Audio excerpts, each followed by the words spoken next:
Governor Cuomo faces new calls to resign. A new accuser comes forward, and the governor goes on the defensive, as defiant as we've seen him yet. Good to have you with us. I'm Adam Cooperstein. Today we saw the most intense calls yet for Governor Cuomo to go. After days of skirting around the issue, Mayor de Blasio said flatly Cuomo must resign. He can no longer do the job. A majority of New York's congressional Democrats echoed that sentiment with a flurry of statements saying Cuomo should go. Most congressional Republicans in New York agree, and today, a seventh woman shared her story with New York Magazine, accusing the governor of harassment. The governor denies he did anything inappropriate with her or any of the 6 other accusers. Also today, Cuomo spoke about saying he will not bow to cancel culture, and he said again he will not resign. Chief investigative reporter Jonathan Dienst starts us off with Cuomo's combative comments. John. Yeah, the governor's press conference today did not help him in Albany. After he finished speaking, 7 more Democratic state senators jumped in, calling for the governor to step down. Many are citing both sex harassment allegations and his handling of nursing home death data. The governor defiant. I'm not going to resign. I was not elected by the politicians. I was elected by the people. Governor Cuomo pushing back amid growing calls for him to go, and he again denied wrongdoing. I have not had a sexual relationship that was inappropriate, period.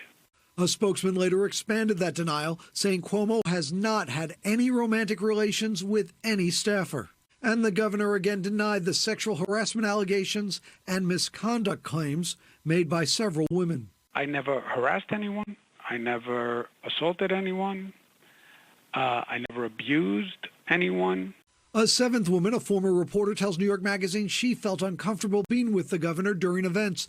Jessica Bakeman says the governor put his hands on my arms, my shoulders, my waist. A 6th unnamed woman in Albany stepped forward earlier this week to allege Cuomo groped her inside the governor's mansion. No police report has been filed. This as many more political leaders are calling on the governor to resign. Representatives Gerald Nadler, Carolyn Maloney, Nydia Velasquez, among the 14 of 19 Democratic House members joining the call. We must move forward with a leader in whom we can be confident. It's just become too much of a distraction. Long Island Democrat Tom Suozzi issued a statement saying let the investigation play out. In Albany, 27 Democratic senators now say they want Cuomo to resign, and 7 more say he should temporarily step aside. All 20 Republicans want him out. That's now 54 out of 63 seats. Dozens of Assembly members speaking out too, with Assembly Leader Carl Heastie appointing a committee to begin an investigation and possible impeachment proceedings. People know the difference between playing politics, bowing to cancel culture, and the truth. Cuomo himself in the past has called for resignations of politicians accused of harassment, even once calling for Supreme Court nominee Brett Kavanaugh to take a lie detector test over allegations against him. No comment today from the state attorney general on the state of the investigation. A source familiar with that investigation says whether or not Cuomo eventually resigns, the investigation will be completed with public findings. Jonathan Dienst, News 4.